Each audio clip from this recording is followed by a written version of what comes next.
Hola a todos, empezamos el podcast llamado Experiencias Educativas sobre Accesibilidad. Yo soy Catherine Gajardo, soy profesora de la Universidad de Valladolid, miembro del PIT de Educación Inclusiva. Soy chilena, vengo de Chile, desde hace algunos años estoy trabajando en la Universidad de Valladolid y está aquí conmigo Judith Cáceres. ¿Puedes presentarte, amiga? Hola, muy buenas. Yo soy Judith, como acaba de decir mi compañera Katy. Soy también compañera suya en la Facultad de Educación de Segovia. Y bueno, estamos por aquí para contaros algunas cositas, más bien algunas experiencias sobre accesibilidad. Pero antes de comenzar con esas experiencias, nos gustaría remarcar que para nosotras la inclusión educativa es un derecho humano fundamental, por lo que debemos, como docentes, garantizar el acceso, la participación y el aprendizaje de todos y cada una de las personas que formen parte de nuestro aula. Es una alegría estar aquí todas juntas y ahora vamos a hablar de un tema sobre la accesibilidad, pero como dice Judith, es importante tener en claro muchas ideas. ¿Qué idea es la principal que crees, Judith, que debemos mantener antes de hacer prácticas educativas inclusivas y accesibles en nuestras aulas? Pues bueno, como hemos comentado hace un momentín, hay esos tres principios, ¿no? El de la presencia, la participación y el aprendizaje de todo el alumnado. Pero claro, pues ¿cómo conseguir esto, no? Quizás para mí una de las piezas fundamentales sería la flexibilización. ¿Por qué la flexibilización? Porque aunque la educación inclusiva obviamente no puede depender solo de una persona, todo lo contrario, se trata de un enfoque en el que debemos participar todos y cada una de las personas que conformamos ese proceso de escolarización. Pero, ¿qué pasa con los docentes? Que al final, digamos que el alumnado es con la persona que más tiempo va a pasar es con nosotras, ¿no? Entonces, debemos ser flexibles. ¿Por qué? Porque vamos a hablar de experiencias, ¿no? Tenemos a una alumna que tiene diabetes en el aula y necesita salir al baño continuamente porque su glucemia es elevada. Debemos dejarla salir. ¿Por qué? Porque a nivel salutogénico ella necesita eso. A nosotros no nos interrumpe tanto si nos paramos a pensar bien el que esa persona salga al servicio de una manera más asidua de lo habitual. Entonces, ¿qué pasa si hacemos eso? Para el nivel nuestro de nuestra clase, creo que no es tampoco nada grave si nos paramos un poquito a analizarlo. Sin embargo, para ella es una manera de poder participar en el aula, acceder y seguir progresando en su aprendizaje, porque en ese momento ella es lo que necesita. Necesita beber más agua de la cuenta, necesita comer, pues dependiendo de su nivel glucémico, ¿no? Quizá eso no es tan relevante para nosotras como docentes, pero sí para ella como persona que está escolarizada, pues bien sea en educación infantil, en educación primaria, secundaria y, por qué no, en la universidad, ¿no? Pues esas cosas fisiológicas que ella necesita, nosotros se las podemos conceder. Y creo que es mucho más factible que nosotros accedamos y seamos flexibles a que no ella acceda a nuestro rigor de no se puede salir del aula, no se pueden tener dispositivos móviles en la mesa, etcétera. Vale, de esa flexibilidad vamos a hablar en educación superior específicamente. Hemos hablado de algunas experiencias que queríamos mostrarles, les vamos a contar alguna historia sobre cómo podemos flexibilizar para hacer más accesibles nuestras aulas en educación superior. Sabemos que hay muchas herramientas y sabemos que esto es difícil. No tenemos que saberlo todo, pero la clave aquí está en estar dispuestos a aprender dentro de esa misma flexibilidad, así como Judith acaba de contar el ejemplo de una persona con diabetes. Puede haber muchas diversidades dentro del aula, entonces que nosotros estemos dispuestos a aprender sobre las necesidades que puedan tener nuestras estudiantes específicamente, es de qué se va a tratar este podcast. Yo específicamente voy a contar un poco mi experiencia como docente en la universidad y siento que una cosa muy importante es planificar y cuando planifico mis actividades, cuando creo lo que quiero hacer dentro de mis clases, tengo tres grandes leyes. Voy a comentar esas leyes, con Judith las vamos a comentar y vamos a dar algunos ejemplos prácticos, contar alguna historia para que puedan conocer y aplicar en sus aulas si que lo necesitan en algún momento. La primera herramienta es proporcionar múltiples formas de representación. Dar opciones para la percepción de las personas. Creamos formatos multimedia de aprendizaje. No nos quedemos solamente en una técnica, un método, una estrategia educativa al momento de educar porque nos ha servido. ¿Por qué? Porque todos los años nos llega gente distinta, que aprende de distintas formas. Entonces, creo que los recursos multimediales, hablo de multimedia hablando de múltiples medios, más que de utilizar vídeos. Por ejemplo, digo multimedia, la mayoría se imagina usar vídeos, sino que utilizar distintas formas, por ejemplo, audiodescripciones, vídeos, ya lo dijimos, imágenes, presentaciones, infografías, mapas conceptuales, etc. Utilizar un lenguaje cercano, ameno. Sé que cuesta mucho porque hay veces que nos situamos en los tecnicismos y queremos que nuestros estudiantes estén en un ambiente académico cuando van a la universidad. Pero, ¿de qué nos sirve si no entienden lo que estamos hablando? Otro elemento es la comprensión. Que seamos comprensivos con las situaciones de nuestros estudiantes y de nuevo llegamos al concepto de flexibilidad. Por ejemplo, podemos hacer tutorías, dejar espacio para tutorías, pero no las tutorías te voy a esperar el lunes a las 1 de la tarde, de 2 de la tarde, que es mi horario de tutoría, sino que estar dispuesto a acordar con nuestros estudiantes procesos y alternativas para que puedan aprender mejor fuera del aula. Videollamadas, podemos utilizar el campus virtual, podemos utilizar distintos medios para poder quedar con ellos sin que esto radique un problema en nuestra organización. Aquí, ¿verdad? Por ejemplo, podemos recurrir a no hace tanto tiempo, ¿verdad? Con el periodo de la pandemia, como por ejemplo, pues las tutorías las hacíamos a través de esas videollamadas que acabas de comentar, ¿no? Actualmente en la mayoría de universidades tenemos recursos tecnológicos que nos permiten hacer estas tutorías y pues ser más flexibles, ¿no? Quizá yo presencialmente solo puedo de 1 a 2, mi estudiante puede de 4 a 5, entonces pues en vez de hacerlo presencial podemos recurrir a alguna plataforma como pueda ser Microsoft, Google o pues cada uno a la que tenga.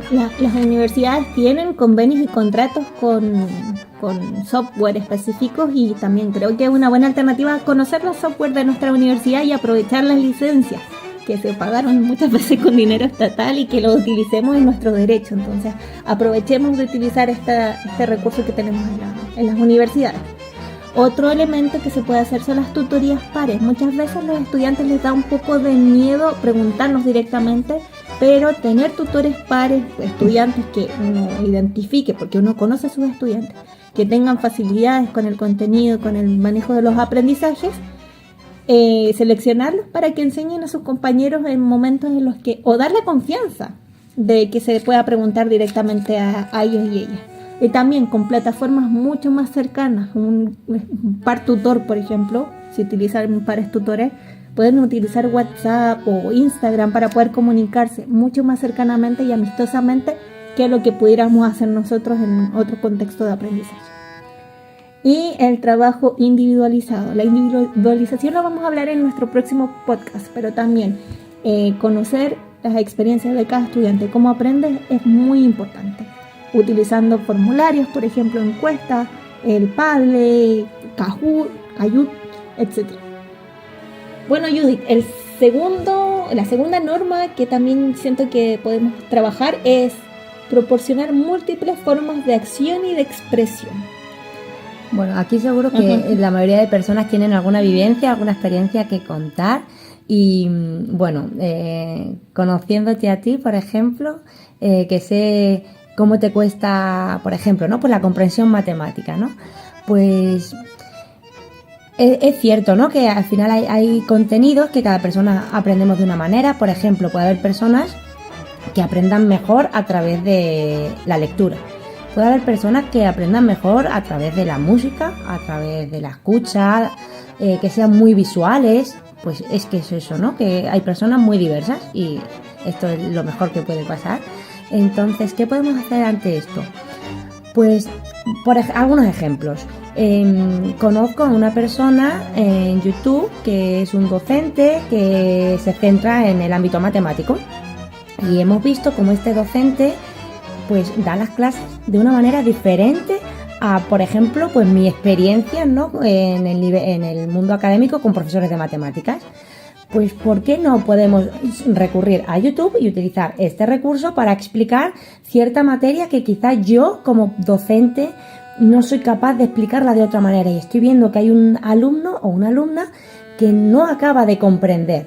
Podemos recurrir a YouTube, pero actualmente podemos recurrir también a muchas otras redes sociales tipo Instagram, TikTok, etcétera, porque ahí hay muchas personas que se dedican a crear contenido educativo y quizás nos pueda servir de ayuda para explicarlo nosotros mismos o, por qué no, para en el propio aula exponerlo directamente. Otra experiencia en esto es utilizar, por ejemplo, profesores de filosofía, profesores de lengua, todo lo que tenga que ver con las publicaciones que se hacen en Twitch, que son canales online. Es como una televisión abierta de creadores de contenido. Tenemos que ser juiciosos y investigar bien previamente qué recursos vamos a utilizar. No todos nos van a servir, pero hay muchos creadores de contenido educativo, filosófico, crítico, que nos pueden apoyar en nuestras reflexiones en el aula y son bastante cercanos a nuestros estudiantes. Utilizan su lenguaje, ellos los ven en sus tiempos libres, en sus ratos libres. No vamos a decir ninguno ni vamos a mencionar nombres porque nos gustaría que ustedes les pudieran preguntar a sus estudiantes qué es lo que ven normalmente, cómo aprenden en redes sociales. Aprendamos a conocer plataformas como Twitch, Instagram, TikTok, YouTube para utilizar recursos que ya están hechos y que pueden ser útiles y además la mayoría son relativamente cortos, nos pueden ayudar en la organización de nuestra planificación de año. Perfecto, y si vamos ya con el tercer y último paso que tú consideras clave. El tercer paso es proporcionar múltiples formas de implicación. Ya sabemos que nuestros estudiantes van perdiendo en algún momento, podemos perder algunos en el camino, pierden esa conexión que tienen sobre todo a fin del cuatrimestre. En la asignatura cuando se acercan, se aproximan los exámenes, por ejemplo, van menos a clases, están menos involucrados con las actividades, están más estresados por la múltiple cantidad de actividades que pueden estar desarrollando. Entonces la idea es mantener nuestra persistencia y nuestro esfuerzo para que ellos se mantengan en esto que es el proceso de aprendizaje en la universidad.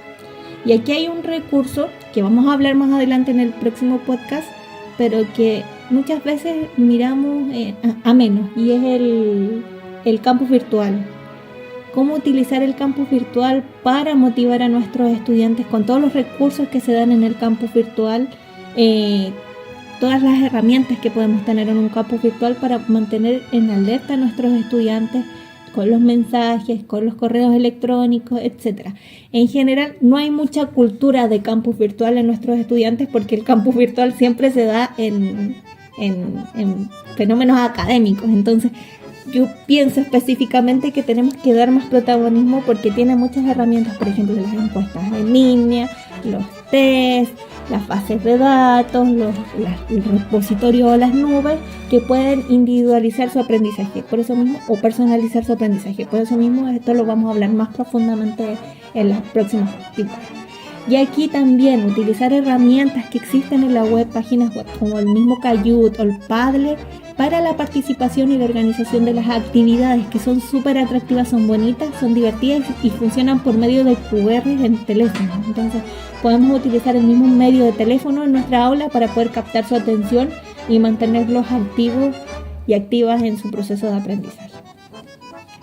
Vale, ahora que ya hemos contado como estas tres piezas fundamentales, ¿no? Me voy, por ejemplo, a mis recuerdos. Vamos a viajar un poco, ¿no? Recuerdo que una vez tenía un compañero pues con neurodiversidad y claro, en un principio pues no lo sabíamos, ¿no? Sin embargo, comenzamos a comprender que a él le costaba mucho trabajar con el texto justificado, algo que llamó mucho mi atención, porque de hecho ahora mismo como docente, ¿no?, siempre les pedimos que justifiquen el texto porque pues se ve mucho más ordenado. Claro, se ve mucho más ordenado ¿para quién? Porque eso al final para mí es algo normal, ¿no? Y aquí pues te comienzas a plantear que qué es eso de la normalidad, que bueno, pues no deja de ser un concepto que hemos construido nosotros como seres humanos, pero hay otros seres humanos que quizás ese orden no lo entiende de la misma manera que yo, y eso yo nunca en la vida me había parado a reflexionar hasta que coincidí con un compañero como el que acabo de decir, y esta diversidad, esta neurodiversidad que él tenía, pues hacía que el texto no estuviera justificado le ayudara a poder seguir un guión que habíamos establecido para un trabajo, para trabajar en equipo, por ejemplo, ¿no?